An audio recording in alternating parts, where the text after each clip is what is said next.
तो स्वागत है आप सभी का हमारे इस यूट्यूब चैनल में। सबसे पहले मैं बताना चाहूँगा कि ये कटअप का जो वीडियो रहने वाला है वो अब तक का सबसे खास सबसे ज़रूरी वीडियो रहने वाला है। आप अपना रिजल्ट एग्ज़ाम से पहले यानी रिजल्ट से पहले, एग्ज़ाम तो हो चुका है, रिजल्ट से पहले अपना रियल रिजल्ट देख सकते हो। इस वीडियो को बनाने के पीछे बहुत सारा टाइम लगा है और बहुत सारा दिमाग लगा है। सबसे पहले बात ये करना चाहूँगा कि इस वीडियो में मैंने क्या क्या क्लियर किया है। सबसे पहली बात कि बहुत सारे स्टूडेंट सोच रहे हैं अभी तक एग्जाम हो चुका है, रिजल्ट कब तक आएगी, टेक्नीशियन ग्रेड 1 की और ग्रेड 3 की, इस पर बात करूँगा। एएलपी का जो कटअप निकला है, आरपीएफ एसआई का जो कटअप निकला है, जेई का जो कटअप निकला है, क्योंकि अभी तक मैंने जेई को लेकर के भी वीडियो नहीं बना रहा था, अपलोड नहीं कर पा रहा था। जेई का रिजल्ट आ चुका है और इनका कटअप सामने है। उसके बाद में टेक्नीशियन का क्या कटअप रह सकता है, इसके आधार पे वैकेंसी कितनी थी, कहाँ पे कितनी वैकेंसी गुना वैकेंसी के हिसाब से रह सकती है। ओबीसी ईडब्ल्यूएस से कटअप हाई है यूआर से, ऐसा क्यों, कितना नंबर तक, सबसे बड़ी बात की कितना नंबर तक, जैसे कि एएलपी में बढ़ा है, एएलपी में बढ़ा है, जेई में बढ़ा है, आरपीएफ एसआई में बढ़ा है या घटा है, तो कितना नंबर तक टेक्नीशियन में बढ़ सकता है या घट सकता है। एग्जाम की डिफिकल्टी लेवल, एवरेज अटेम्प्ट सारे शिफ्ट की, सारे एग्जाम की, चाहे वो एएलपी की बात करूँ, चाहे वो टेक्नीशियन की बात करूँ, आरपीएफ एसआई की बात करूँ, जेई की बात करूँ, सब कुछ मैं इस वीडियो के माध्यम से क्लियर करने वाला हूँ। मैंने इस वीडियो में 2018 की कटअप की तुलना भी की है, उस पर वैकेंसी के आधार पर कितने अटेंडेंस रहे थे, किस हिसाब से, सब कुछ मैंने इस वीडियो में इंक्लूड कर दिया है। तो आप लोगों से रिक्वेस्ट है कि आप लोग चैनल पे बने रहिए और इस वीडियो को स्किप मत करिए, क्योंकि स्किप करेगा तो आपको कुछ भी समझ नहीं आएगा। ये मैं पहले बता दे रहा हूँ, क्योंकि मैं हर जोन का कटअप जो बताऊँगा केवल एक जोन को लेकर के बताऊँगा, उसी में आगे पीछे करके, यानी कि उसी को पॉइंट करके मैं बताऊँगा। वैकेंसी के हिसाब से दिखाऊंगा सब कुछ, लेकिन पॉइंट करके बताऊंगा, क्योंकि मैं कुछ भी मैं नहीं चाहता कि इस वीडियो के बाद आप किसी भी तरह की गलत कमेंट करो। मैं हमेशा की तरह कह रहा हूँ कि यदि आप इस वीडियो को सही से देखोगे तब जाके पता चलेगा कि वीडियो में ऑथेंटिक क्या है और कैटेगरी वाइज रिजल्ट क्या रहने वाला, आपका रिजल्ट होगा या नहीं होगा। तो चलिए बिना समय बिताए हम स्टार्ट करते हैं इस वीडियो को। और आप लोग यदि नए पुरानो जो भी कैंडिडेट अभी सब्सक्राइब नहीं कर रखा तो प्लीज़ चैनल से जुड़ जाइए, सब्सक्राइब कर लीजिए। गाइस मैं सबसे पहले बात कर लेता हूँ कि एलपी का रिजल्ट आ चुका है, टेक्नीशियन का रिजल्ट कब तक आएगा, क्योंकि बहुत सारे स्टूडेंट के मन में ये सवाल उठता है कि टेक्नीशियन का रिजल्ट कब तक आएगा, ताकि जो सबसे बड़ा डाउट बना हुआ वो जल्दी से क्लियर हो। तो मैं बता देना चाहूँगा कि टेक्नीशियन का देखो, सबसे पहले सीरियल वाइज ये देख लो कि आरपीएफ एसआई का एग्जाम जो हुआ था वो 2 तारीख से लेकर के 13 तारीख तक हुआ था। ऑफिशियली सब कुछ मैं बता रहा हूँ, रेलवे है जिसका कैलेंडर भी फॉलो नहीं होता, मुझे भी पता है, आप सबको भी पता होगा, फिर भी एक सिक्वेंस देखिए। 2 से लेकर के 13 दिसंबर तक, 2 दिसंबर से लेकर के 13 दिसंबर तक आरपीएफ एसआई का एग्जाम हुआ था।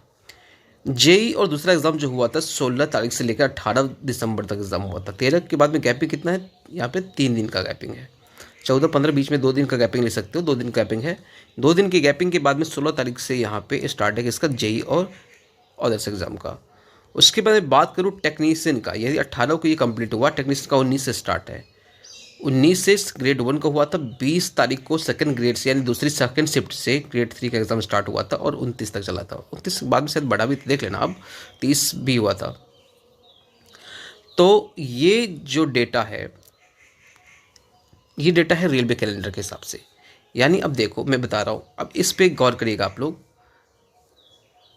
अब आरपीएफ एसआई का, जेई का, अदर का, उससे इससे पहले 25 नवंबर से एग्ज़ाम स्टार्ट हुआ था। एएलपी का 25 नवंबर से स्टार्ट हुआ था और 23 शिफ्ट में टोटल एग्ज़ाम हुआ था उसका, ठीक है।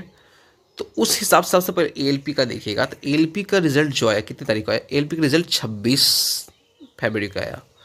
26 फरवरी को एएलपी का रिजल्ट आया और आरपीएफ एसआई का रिजल्ट कितने तारीख को आया, 3 तारीख को, और 6 तारीख को शायद इसका स्कोर कार्ड आया था, ये चीज़ आप देख लेना।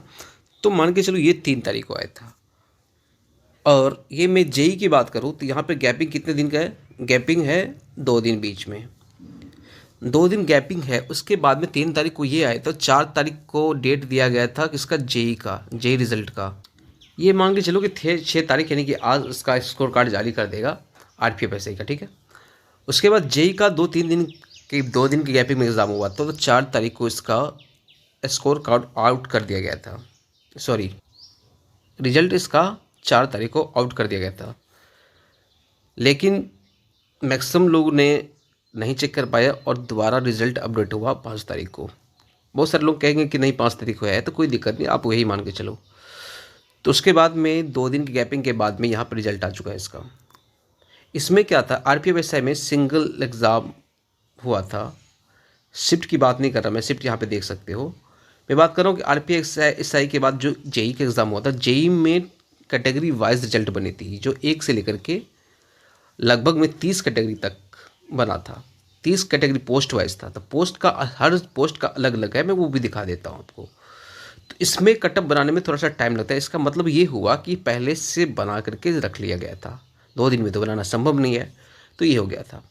उसके बाद में 18/12 से लेकर के 18/12 तक हुआ था एग्ज़ाम, फिर 19 से लेकर के 29 तक चला या 30 तक चला था टेक्नीशियन का एग्ज़ाम। तो इस बीच में 1 दिन का गैपिंग है, लेकिन 1 दिन का गैपिंग है, इसमें रेलवे सोच रही है 2-3 चीज़। क्या सोच रही है, मैं उस पर डिस्कस कर लेता हूँ। सबसे बड़ी बात, उनको ALP को लेकर के संयस है, क्योंकि जो RTI का रिप्लाई है उसमें यही लग रहा है कि ALP, क्योंकि अभी तक रिजल्ट उसने क्लियर नहीं करा है इसका टेक्नीशियन का, लेकिन मेरे ख्याल से इसका रिजल्ट जो देगा, डायरेक्ट पॉइंट पे चलता हूँ क्योंकि बहुत सारा वीडियो लंबा बनने वाला, कटअप का वीडियो बताना है इसी वीडियो में। तो कटअप ये जो रिजल्ट देगा वो आप मांग के चल सकते हो 15 से 19 के बीच में देगा, या 19 के एक दिन आगे हो सकता है, 19 से या 15, 19 से एक दिन पीछे हो सकता है, 2 दिन पीछे हो सकता है, इसी के आसपास में रखने वाला है रिजल्ट। और रेलवे जब भी ज्वाइनिंग देता है तो वो ये सोचता है कि कोई पर्व त्यौहार हो जिसमें हम रोज़गार मेला लगा करके स्टूडेंट को ज्वाइनिंग बांटे। तो उससे पहले तो मेडिकल होगा, फिर मेडिकल होने के बाद डॉक्यूमेंट वेरिफिकेशन मेडिकल होगा, उसके बाद ही लिस्ट निकलेगा। फाइनल मेरिट लिस्ट में नाम आने के बाद में या पैनल में आने के बाद में आपका सिलेक्शन होगा, तब रोज़गार मेला के थ्रू आपको दिया जाएगा ज्वाइनिंग लेटर। ठीक है, चलिए इस पर बाद में बात करेंगे। तो रिजल्ट का डेट ये मान के चल सकते हो 15 से 19 के बीच में आ जाएगा। 19-20 को ALP का एग्ज़ाम है, ये भी डेट डिक्लेयर है, और मेरे ख्याल से ये अब चेंज भी नहीं होगा, पहली बात। ठीक है, और ये जो है ये जेई का एग्ज़ाम का डेट चेंज हो चुका है, पोस्टपोन हो चुका है, आगे बढ़ चुका है, क्योंकि हाई कोर्ट का भी आदेश होता है कि किसी भी एग्ज़ाम से लेने से पहले उसका 21 दिन पहले रिजल्ट डिक्लेयर किया जाता है। अब मैं पहले बात करूंगा ALP के एग्ज़ाम पे। देखो ALP के एग्ज़ाम में जो स्टार्टिंग में जो फर्स्ट शिफ्ट में एग्ज़ाम हुआ था वो 33 पॉइंट कितना बन रहा है, 98, यानी कि 34 नंबर बन रहा है एवरेज स्कोर इनका बन रहा है इस शिफ्ट वाले का, सबसे हार्ड शिफ्ट। और सबसे टफ शिफ्ट बन रहा है कितने, 27 तारीख, सबसे ईजी शिफ्ट बन रहा है 27 तारीख वाले जो था उनका, 27 से 11 वाले को। तो बीच में गैपिंग कितने का है, तो 33 से लेकर के 37 तक मान लीजिए 4 नंबर गैपिंग है। एवरेज जो शो कर रहा है वो 35.87 होता है, यानी 35.87 इसके बीच में अब एवरेज, यही एवरेज है। तो रेलवे इस बार क्या कर रही है, शिफ्ट वाइज और शिफ्ट वाइज रिजल्ट दे रही है, पहली बात डेट वाइज। तो इसमें क्या कर रहा है कि इस शिफ्ट वाले को इस शिफ्ट वाले को बढ़ा नंबर बढ़ रहा है, बढ़िया नंबर बढ़ रहा है, और इस शिफ्ट वाले को नंबर घट रहा है। ये हुआ है ALP में। तो टेक्नीशियन में यही चीज़ सबका डर है कि भाई साहब मेरा जो 80 नंबर 85 नंबर आया है तो क्या घट करके 70 नंबर 40 नंबर हो जाएगा, 20-20 नंबर बढ़ा ALP में। तो मैं कहूँगा ALP में 20-20 नंबर नहीं बढ़ा है, ALP में नंबर कम ही बढ़ा है। बाद में कि नॉर्मलाइज किया गया है 100 पे, वो नंबर है, ये लिखने में मिस्टेक उनकी है, पता नहीं, जो भी है। नॉर्मलाइज पहले किया गया, मान के चलिए आपका 45 नंबर आ रहा है 75 में, तो ये कितना हो, 75 का 45, ये 60% के आसपास होता है, यानी 60%। तो यही 60 आपका पहले किया गया है, उस पर 60 करने के बाद में नॉर्मलाइज कर इसमें 5-6 नंबर जो भी बढ़ा है वो 65 या 70 कर दिया गया है, यानी कि नंबर आपका बढ़ा है 6 से 7 नंबर तक ही बढ़ा है, 5 से 6 नंबर, 6 से 7 नंबर तक ही बढ़ा है। मेरे कहने का मतलब ये हुआ कि आप रैंक गुरुजी या रैंक IQ के डाटा से आप केवल इतना चेक कर सकते हो कौन सा शिफ्ट हार्ड था, कौन सा शिफ्ट ईजी था, और उसके बाद में आप अपना नंबर चेक कर सकते हो, बस। इससे ज़्यादा चेक नहीं करना, इससे ज़्यादा की उम्मीद भी मत रखना मेरे ख्याल से। बाद बाकी कभी कभार सही भी होता है, कभी कभार लगभग नहीं के बराबर होता है, तो ये चीज़ देख लेना। तो इस चीज़ के हिसाब से बढ़ाए थे। सबसे बड़ी समस्या यही है कि क्या एवरेज वहाँ पे कटअप निकला है, कटअप जो निकला है टेक्निक्स इसका ALP का, तो कितने नंबर पे गया है, तो ALP में 15 गुना लेना था, ALP में कितना 15 गुना लेना था, इसीलिए उसका कटअप डाउन है। अब मैं बताता हूँ कंपेयर करके, देखिए। वहीं में मैं बात करूँ टेक्नीशियन की, तो टेक्नीशियन में जो सबसे हार्ड शिफ्ट बता रहा है ये 23/12 की हार्ड शिफ्ट, 23/12 की बता रहा है। कौन से शिफ्ट, 23/12 की ये प्रथम शिफ्ट है, ये हार्ड शिफ्ट 49 में एवरेज स्कोर है इन शिफ्ट वालों का। और सबसे जो ईजी शिफ्ट बता रहे हैं, ये बता रहे हैं कितने तारीख की, 26/12/2024 की सबसे ईजी शिफ्ट है। अब 56 नंबर यहाँ बन रहा है और यहाँ बन रहा है कितना, 49 नंबर, यानी 7 नंबर आप ले सकते हो कि यहाँ पे गैपिंग है। तो रेलवे 7 नंबर गैपिंग भरने के लिए एवरेज देखेगी। इस एवरेज कितना निकल के आता है, तो ये आता है 52.39। यानी इनको लेके आना है कहाँ पे, इनको लेके आना है 52.39 पे। यहाँ यानी कि ये देख सकते हो लगभग यहाँ पे लेकर के आनी, इस बीच में लेके आनी है। इस बीच में लानी है तो 49 वाले को लगभग में 3 नंबर का फ़ायदा होगा और 56 वाले को 3 नंबर लेस हो सकता है। ठीक है, 52, 4, 56, 3 से 4 नंबर यहाँ पे लेस हो जाएगा और यहाँ पे 3 से 4 नंबर यहाँ से बढ़ जाएगा। ये आपका रियल चीज़ दिखाता है, ये होता भी है। अब रही आपकी एक शिफ्ट में इग्नोर क्वेश्चन, तो उसका अलग वेटेज होगा, तो उसको छोड़िए फिलहाल। तो ये नंबर है। नॉर्मलाइजेशन में कितना तक बढ़ जाता है, लगभग 10 से 12 नंबर तक बढ़ते हैं। ये डाटा इसलिए मैं बता रहा हूँ कि लगभग में जो बढ़िया स्टूडेंट होंगे उन्होंने चेक कर लिया होगा, लगभग चेक ही कर लेते हैं, उसके हिसाब से ही रहता है। अब यहाँ पे एक डाउट क्लियर हो रहा है, क्या इसके सबके नंबर बढ़ेंगे और नीचे वाले सबके नंबर घटेंगे? तो मैं कह रहा हूँ कि नहीं, नीचे वाले ये जो जॉन दिख रहा है इसका ज़्यादा नंबर नहीं, 1 नंबर या पॉइंट में इसका भी बढ़ेगा नंबर, और इसका भी थोड़ा बहुत बढ़ सकता है, लेकिन सबसे लास्ट वाले का नंबर घटना जायज़ है। अब इससे भी नहीं होगा, इस एक चीज़ और देखा जाएगा। अब ये जो दिखाया डाटा, तो ये जो दिखाया ओवरऑल का, अब डाटा बनेगा शिफ्ट वाइज। आपका जो रिजल्ट दिया जाएगा वो शिफ्ट वाइज, उस शिफ्ट में देखा जाएगा कि आपका एवरेज स्कोर क्या है। यदि आप इजी शिफ्ट में भी हो और आपके शिफ्ट में लगभग में स्टूडेंट होंगे, टॉपर भी होंगे या फिर थोड़ा बहुत मॉडरेट स्टूडेंट भी होंगे, तो आपका नंबर ज़्यादा घट भी नहीं सकता है। ठीक है, तो ये शिफ्ट वाइज डिपेंड करेगा। तो इसलिए मान के आप ये चल सकते हो कि नंबर कितना तक बढ़ सकता है, कितना घट सकता है। यदि घटना होगा, जैसे कि एलपी में बहुत सारे लोगों ने बताया कि 8 नंबर तक घट गया, तो मैं कह रहा हूँ 8 नंबर 100 में जो घटा है ना, वो 100 में 8 नंबर तक नहीं घटा है, 100 में 2 से 3 नंबर ही घटा है। ठीक है, 2 से 3 नंबर ही घटा है। उसमें इग्नोर क्वेश्चन भी थे, क्यों कैसे मैं वो भी बता दूंगा। बहुत सारे क्वेश्चन 45 नंबर आया मेरा, उस हिसाब से तो बनता 60 नंबर। अब 60 नंबर का नॉर्मलाइज करके बना दिया 82 नंबर, तो यहाँ पे 22 नंबर मेरा बढ़ गया। या ऐसे मान लो ये 60 नंबर का बना दिया कितना, 58 नंबर, तो 58 नंबर का 58 नंबर मेरा या नॉर्मलाइजेशन हो गया कितना, 45 से 58 जोड़ लो कितना, 45, 10, 65, 45, लगभग में 13 नंबर के आसपास में। ये कह रहा है कि 13 नंबर मेरे बढ़े हैं, लेकिन मेरा स्कोर 60 में यदि चेक करूँ तो ये 60 बनता है, 100 में 60 बनता है, और इसका यदि हम नॉर्मलाइजेशन करूँ तो इससे ज़्यादा बनता है। तो ऐसा क्यों हुआ मेरा? तो मैं कह रहा हूँ कि आपका एजी शिफ्ट में एग्ज़ाम था और वो आपका 2 नंबर घटा है। 2 नंबर किस पे घटा है? अब इसको चेक करोगे तो 75 पे आपको चेक करना पड़ेगा, क्योंकि 75 में रिजल्ट दिया गया था। तो 75 में चेक करोगे तो वही 1 नंबर 2 नंबर आपको बनता है, आपका 7 से 8 नंबर नहीं बनता है। ठीक है, इस हिसाब से आप कंपेयर कर लेना, मैं ज़्यादा डिस्कस नहीं करूँगा, वीडियो लंबा होता जा रहा है। तो मैं मेन मुद्दे पे आता हूँ कि आपका नंबर कितना बढ़ सकता है, कितना घट सकता है। नंबर वही 2 से 3 नंबर आपका घट सकता है मैक्सिमम, और 4 से 5 नंबर तक बढ़ सकता है। लेकिन ओवरऑल किसी किसी जगह पे जहाँ पे शिफ्ट टफ होगा या एवरेज शिफ्ट भी निकाला जाए, कहीं पे 3000 4000 शिफ्ट में बैठते हैं, तो वहाँ पे मैक्सिमम यदि चांसेस है बढ़ने के चांसेस तब 10 से 12 नंबर तक बढ़ सकते हैं, क्योंकि जहाँ पे कंपटीशन भी कम है, एवरेज अटेम्प्ट भी ज़्यादा नहीं है, तो वहाँ पे 10 से 12 नंबर तक बढ़ सकते हैं। ठीक है, लेकिन रेलवे का मंशा यही है कि 20 में लाया जाए, इसको कंपेयर करके 20 में लिया जाए। तो चलिए इस पर डिस्कस हो गया, आपका ये टेंशन दूर है कि कितना नंबर तक बढ़ेगा। आप मान के चलो कि आपका नंबर ज़्यादा नहीं बढ़ने वाला। मैं इसको समझा दे रहा हूँ। एक स्टूडेंट का एग्ज़ाम जो 25 नवंबर को हुआ था, जो हार्ड शिफ्ट में एग्ज़ाम हुआ था, ये देख सकते हो।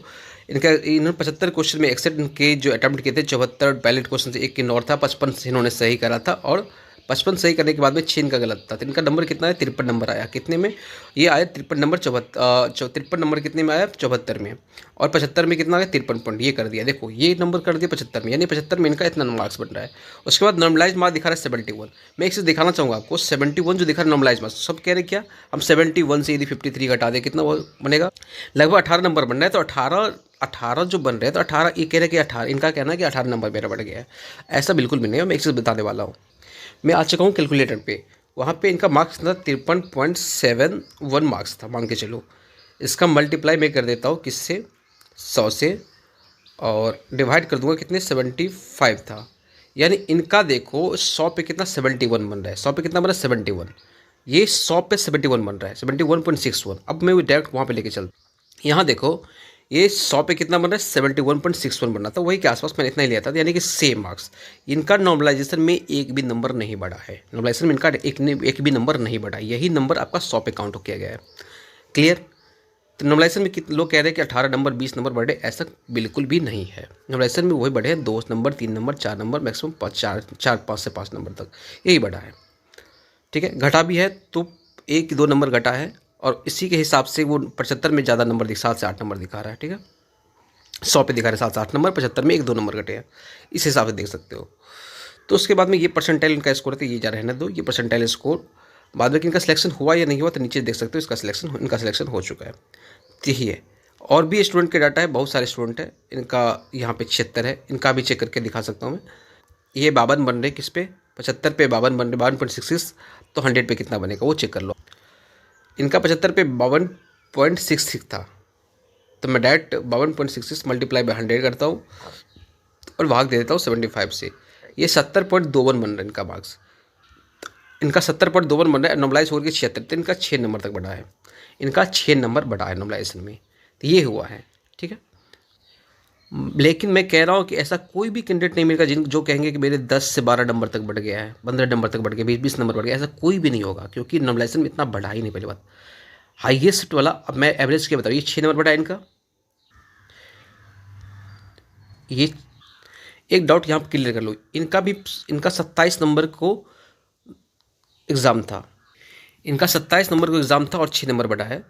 और इनसे पहले वाले का एग्ज़ाम जो था वो 29 नंबर को था, इनका नंबर नहीं बढ़ा है। अब इसको एक चीज़ देखो, अब यहाँ पे देखोगे, देखो 27 को मान सकता हूँ मैं फर्स्ट या सेकंड शिफ्ट में एग्जाम होंगे, तो इनका जो है 34 और 39 के आसपास था। 29 वाले का एग्जाम यहाँ मान सकते हो, ये तीनों है इस शिफ्ट में लगभग एवरेज के आसपास था, एवरेज का आसपास इनका मार्क्स था, इनका मार्क्स नहीं बढ़ा है, यानी कि इसी के आसपास रह गया। और इनका मार्क्स जो बढ़ा है वो 6 नंबर बढ़ा है, 27 तारीख को यहाँ से स्टार्ट है, 27-34 के आसपास। तो 34 और 36 में 2 नंबर का गैप था, 2 नंबर का गैप था, कितने पे, 75 में 2 नंबर गैप था। वही 100 पे ले जाकर के इनको 6 नंबर दिखा रहा है, 100 पे ले जाकर के 6 नंबर दिखा रहा है, 75 में 2 नंबर का ही गैप है। यानी 27 को यहाँ से लेके चलोगे तो ये टफ शिफ्ट में आता है, 27 को फर्स्ट सेकंड में होगा इनका एग्जाम।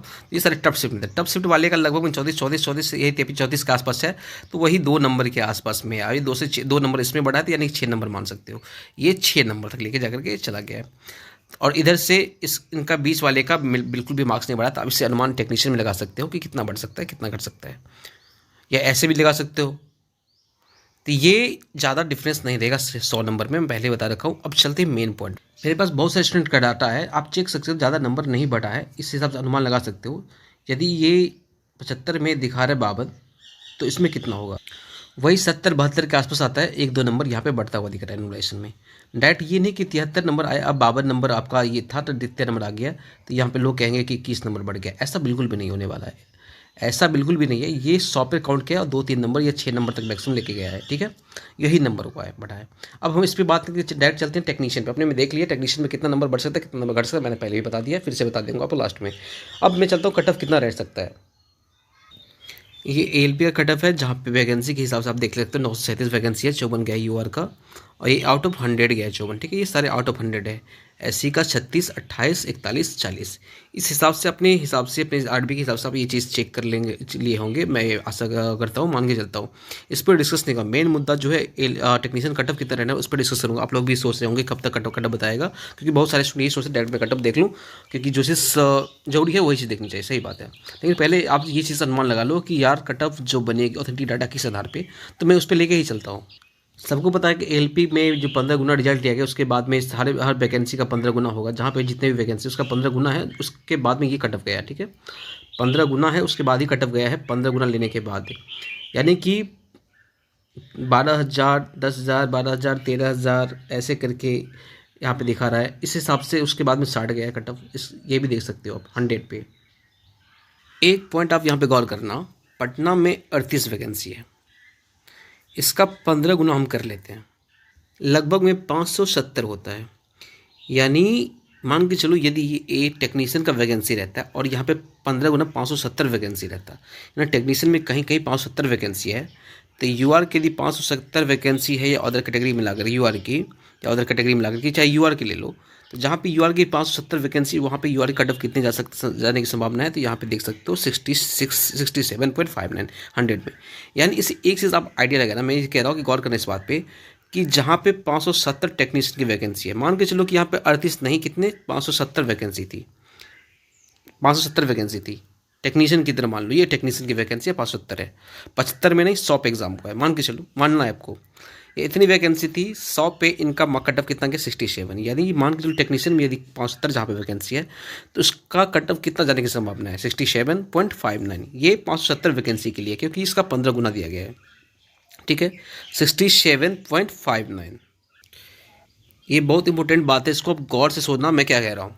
मान के चलो मैं कह रहा हूँ कि जहाँ पे 570 वैकेंसी है, 570 कैसे हुआ कि 15 गुना, मान के चलो इसका 15 गुना वैकेंसी है, जहाँ पे ये दिख रहा है ना आपको, तो 570 वैकेंसी के लिए इनका कटअप गया 67 आउट ऑफ 100। मान के भूल जाओ कि ये एलपी की वैकेंसी, मान के चलो कि आप ये टेक्नीशियन की वैकेंसी है, ठीक है, तो उसके हिसाब से 100 पे कितना कटअप गया 67.59 कटअप गया है 570 वैकेंसी के लिए। आपको ऐसे समझ में नहीं आएगा, आप इस हिसाब से समझिए। मैंने ये चेन्नई में एक चेन्नई को मैं चूज़ कर लिया है, उसी के आधार पे आपको कट बता रहा हूँ। मैंने मान के चलो ये चेन्नई का डाटा ले लिया, ये शॉर्ट लिस्ट कैंडिडेट हुए हैं जो डॉक्यूमेंट वेरिफिकेशन के लिए, सब कितने कैंडिडेट शॉर्ट लिस्ट हुए कैंडिडेट, उनका कट ऑफ, यानी आउट ऑफ 100 में शॉर्ट लिस्ट जो हुए तो उनका कट ऑफ है। मैं किसी एक ट्रेड का ले लेता हूँ, मैं लेके चलता हूँ किसी ट्रेड का, मान के चलो मैं फीटर का ही ले लेता हूँ, ठीक है, फीटर कर लेता हूँ मैं, फीटर ट्रेड से समझाने में बेहतर होगा, मैं फीटर कर ले लेता हूँ। तो फीटर में ये सारा कैटेगरी है, 61 62 63 64 63 और 65 66 67 67 कैटेगरी 67 तक। तो मैं किसी एक कैटेगरी का ले लेता हूँ जिसका कटअप देखोगे 71 से लेकर के 43 तक गया है, 40 तक गया है यूआर की। अब इधर कम गया है कैटेगरी वाइज, आप देख लेना, आप कैटेगरी वाइज कम गया है। बाकी की यूआर पे बात करूँ तो 71 गया है, कितने 71 गया है। अब सीट कितनी थी यहाँ पे, ये हो सकता है सीट देखो, दो तीन चीज़ मेजर करता है, एक एग्ज़ाम का डिफ़िकल्टी लेवल, अटेंडेंस, उसके बाद में वैकेंसी कितनी थी, कितने गुना लिया गया था, तो यहाँ पे 1.5 गुना लिया गया था पहले। इसके बाद में फाइनली कट ऑफ के लिए, फाइनली डॉक्यूमेंट वेरिफिकेशन के लिए 1.5 गुना लिया गया था। अब इस पे चलो 20 गुना लिया गया था 71 में, तो 20 गुना को भूल जाओ, ये फाइनल डीवी का मैंने दिखा रहा हूँ कट ऑफ, तो 1.5 गुना लिया गया था। तो मान के 1.5 गुना लिया गया था, 71 से 72 कर दो, 72 कर दो, क्योंकि पॉइंट में भी बढ़ेगा ना, तब भी जाकर के बहुत सारे स्टूडेंट चले आते हैं। 45 से 47 कर दो, 46 कर दो, 42 कर दो, 43 कर दो, ऐसे कर दो, यानी 40 से लेकर के 71 तक। इसलिए मैं कह रहा हूँ कि इस बार भी रिजल्ट आएगा, कैटेगरी वाइज आएगा। 40 से लेकर के 71 तक पिछली बार गया था, और वैकेंसी की मैं तुलना करके बताऊँ तो देखो, सबसे मैं बड़ी बात की ये बता दे रहा हूँ कि देखो यहाँ पे 75 कट ऑफ किसका गया है, एसआर का, 61 का। वैकेंसी पहले देख लो आप, यहाँ पे आप गौर करना, 61 देखो, यहाँ पे 61 फीटर का दिख रहा है आपको, ये पिछला वैकेंसी है इंजीनियरिंग वर्कशॉप वाला। इसमें एसआर में यूआर की वैकेंसी कितनी थी 16, यूआर की वैकेंसी 16 थी। मैं ये भी दिखाऊंगा जहाँ पे 2 वैकेंसी है वहाँ पे कितना था, यूआर की वैकेंसी 16 थी, ये 15 1.5 गुना था, तो मान के चलो 1 गुना लगभग में 10 से 11 वैकेंसी, मान के चलो 11 से 12 वैकेंसी है। इस बार जहाँ 11 से 12 वैकेंसी होगा उसका कटअप कितना रह सकता है, ये देखोगे तो इसका कटअप कितना गया था, इसका कटअप गया था कितना, फिर से मैं दिखा देता हूँ। 61 कैटेगरी के लिए कटअप गया था 45 मान के चलो 46 47 48 50 मान लो, ये मान लो। अब एग्जाम की डिफिकल्टी लेवल यहाँ पे मायने रखेगा, तो एग्जाम की डिफिकल्टी लेवल इस बार इजी था, इसलिए थोड़ा सा बहुत कटे बढ़ेगा, थोड़ा सा बहुत बढ़ेगा। सारे ट्रेड में कैटेगरी वाइज अलग अलग डाटा बनेंगे, जिसमें 20 नंबर तक अंतर होगा। किसी का मान के चलो प्रेफरेंस में फर्स्ट पोस्ट नहीं भी हो तो नीचे किसी न किसी पोस्ट पे होने की प्रबल संभावना है। तो ये भी कोई कह देगा 70 प्लस 80 प्लस, ऐसा नहीं होने वाला है, क्योंकि 20 नंबर का गैपिंग रहेगा। पिछली बार की तुलना के देख लो, मैं एग्जाम्पल देके दिखाता हूँ, जेई का भी एग्जाम्पल देख लो आप, जेई का भी दिखा देता हूँ। तो ये देख लो, जहाँ पे वैकेंसी इतनी थी तो कटअप इतना गया है, वैकेंसी इतनी थी कटअप इतना गया है। यहाँ पे टेक्नीशियन ग्रेड 3 में इलेक्ट्रिकल का देख लो टीआरडी वाले का, तो 20 वैकेंसी साउदर्न रीजन में यूआर का था, यानी कि 51 नंबर में आप देखोगे तो इसका कटअप कितना गया 20 वैकेंसी के लिए। यहाँ पे आपको 51 नंबर दिख जाएगी, इलेक्ट्रिकल टीआरडी के लिए 48 गया था कटअप, 20 वैकेंसी के लिए 48 कटअप गया था टीआरडी के लिए। तो वैकेंसी के लिए इतना कटअप गया था, 20 ही वैकेंसी। लोग कहेंगे वैकेंसी बहुत थी, भाई साहब मैं 20 वैकेंसी के लिए बात कर रहा हूँ। इस बार जहाँ पे 20 वैकेंसी उसकी कटअप कितनी जा सकती है मैं ये बता रहा हूँ, यानी 20 वैकेंसी के लिए 48 कटअप गई थी। मान के चलो इस बार डिफिकल्टी लेवल एग्जाम का थोड़ा बहुत ईजी था, तो 48, पिछली बार डिफिकल्टी लेवल थोड़ा बहुत ज़्यादा आता, तो ये मान के चल सकते हो, तो थोड़ा सा ये बढ़ जाएगा, तो 48 से डायरेक्टली जाकर के 80 नहीं हो जाएगा, ऐसा कभी नहीं होता है। और आईटीआई वाले के 80 कटअप जाना भाई साहब मायने रखता है, ऐसा कभी नहीं होता है। 65 कहाँ पे गया, 44 नंबर वाले पे 65 के है, देखोगे यहाँ पे 44 नंबर इलेक्ट्रिकल में ही 65 के है, क्यों गया, इसलिए गया है क्योंकि 44 नंबर में केवल 3 ही वैकेंसी थी, केवल 3 ही वैकेंसी थी।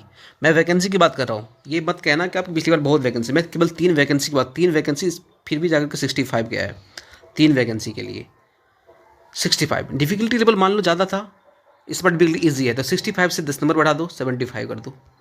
लेकिन ये हाईएस्ट कटअप है 75, ऐसा बिल्कुल भी नहीं होता, इतना बढ़ जाना है। ये जो मैं बता रहा हूँ नॉर्मलाइज कटअप की बता रहा हूँ, फाइनली जो डॉक्यूमेंट वेरिफिकेशन के लिए शॉर्ट लिस्ट हूँ उनका कदम बता रहा हूँ। अब चलो मैं जेई के आधार पर बताता हूँ, आरपीएफ के एसआई के आधार पर बताता हूँ। देखो कंपेयर करके सबको बता रहा हूँ। ये आरपीएफ एसआई की कटअप है 100 पे 75 नॉर्मलाइज कटअप यूआर की। ये ईडब्ल्यूएस की है, ये कैटेगरी वाइज है, देख सकते हो फीमेल की कैटेगरी है। अब यहाँ पे एक डाउट मिलेगा कि ये यूआर की कटअप 69 और ईडब्ल्यूएस ओबीसी कटअप 71 क्यों है, तो पहले इसको क्लियर कर दूँ। ये इसलिए है ताकि देखो सबसे पहली बात, तो यूआर में मान के चलो 10 सीट है और ईडब्ल्यूएस में कितना सीट है, 8 सीट है।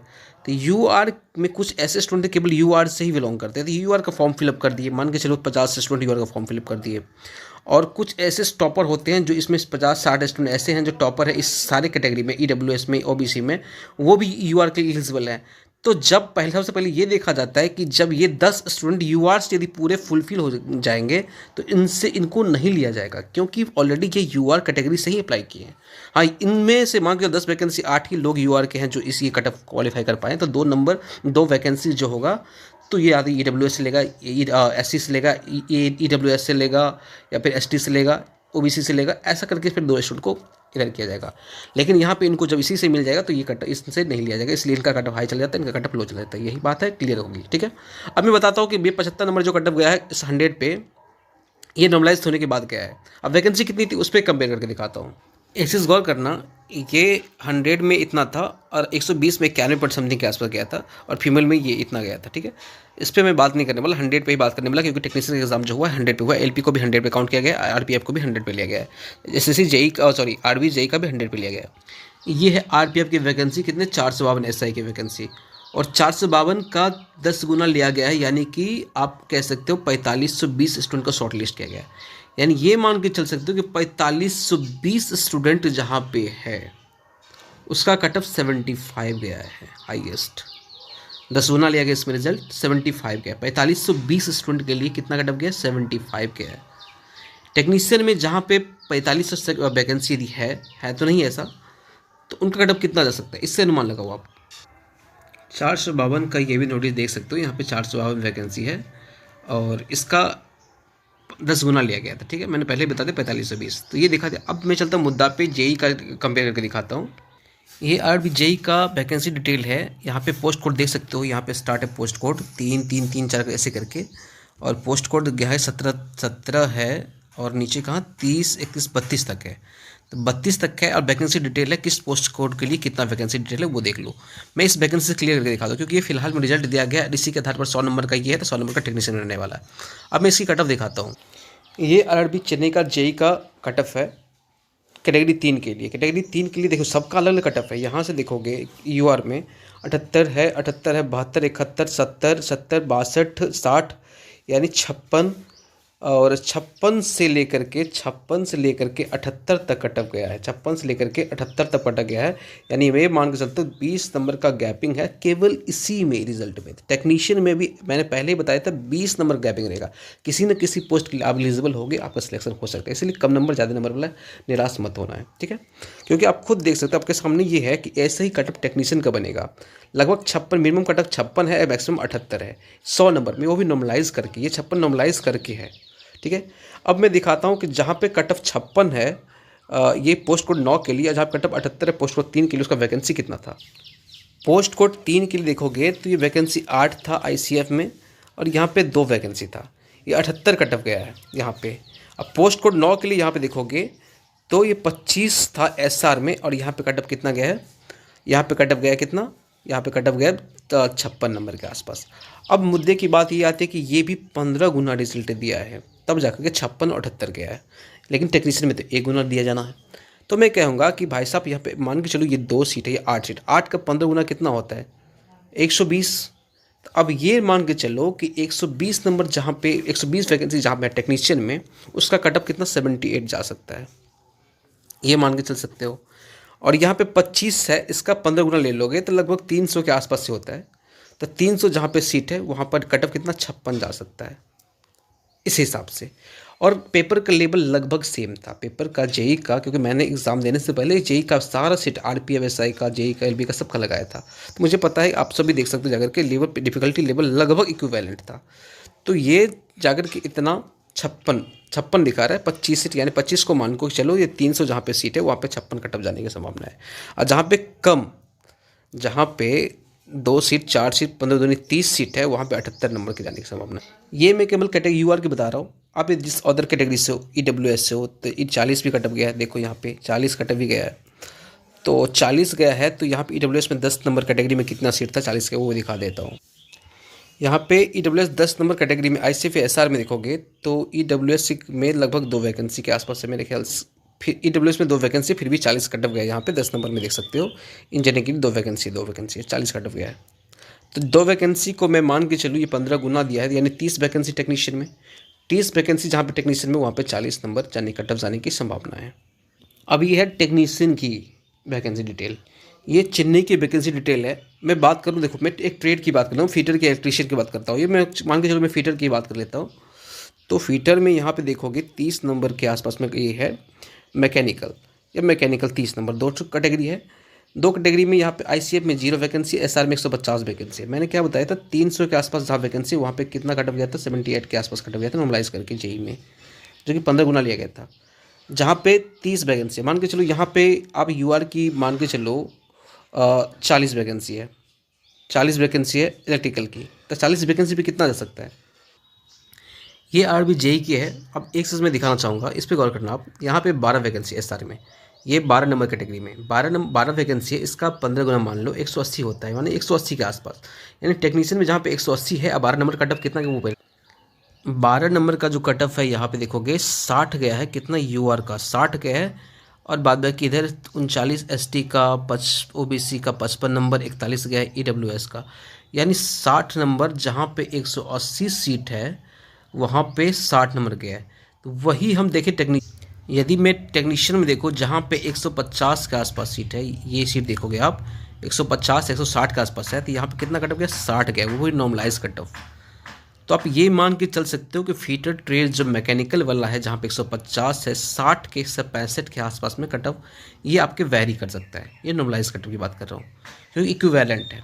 डिफ़िकल्टी लगभग सेम था जेई का और इसका टेक्नीशियन ग्रेड 3 का, थोड़ा बहुत अंतर था। तो मान के चलो मैं 2-4 नंबर बढ़ा दी, 2-4 नंबर पे बहुत सारे स्टूडेंट आ जाते हैं, ठीक है, 5 नंबर तक बढ़ा दो। तो ये लगभग मैं आपका मिनिमम कटअप में बता रहा हूँ कि इस हिसाब से जाने की संभावना है, ठीक है। फीडर ट्रेड वाला यूआर की कैटेगरी में केवल यूआर की बता रहा हूँ, मिनिमम कट ऑफ, ठीक है, ये मान के चल सकते हो 65 प्लस के आसपास, 65 के आसपास में मिनिमम कट ऑफ जाएगी। ये मैंने दिखा दिया। आप इलेक्ट्रिकल ट्रेड का देख सकते हो, टीआरएस का देख सकते हो, चाहे डीजल मैकेनिक का, प्लेंटर का, वेल्डर का देख सकते हो, आगे पीछे करके इसी हिसाब से देख सकते हो। तो मैं फाइनली जो कट ऑफ बता दिया हूँ आपको। अब मैं यदि यही कैटेगरी का चेन्नई वाला देखा हूँ 2018 वाला, तो वहाँ पे कितना गया था, वहाँ पे गया था लगभग में 56 के आसपास। इस बार 65 दिखा रहा है। तो डिफ़िकल्टी लेवल वैकेंसी मायने, वैकेंसी कुछ भी नहीं मायने रखती, वैकेंसी मायने इसलिए नहीं रखती क्योंकि मैंने सीट कंपेयर करके दिखाया है।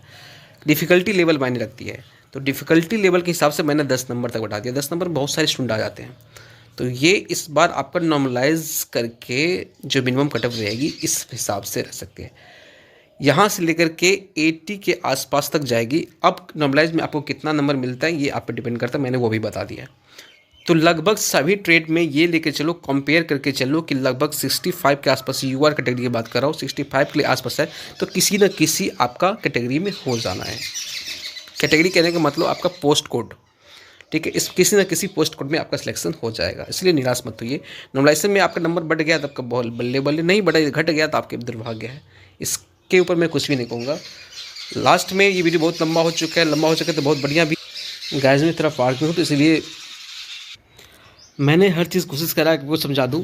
एक बार मैं फिर से रिवाइज़ कर देता हूँ। मैंने जैसे ही आपको बताया कि टेक्नीशियन कटअप कितना रह सकता है और एलपी का कितना रहा था, मैंने कंपेयर करके दिखा दिया कि एलपी कटअप 100 पे जो गया था, टर्मलाइज में कितना मिला, कितना परसेंटाइल हुआ है, कितना सब कुछ मैंने बता दिया।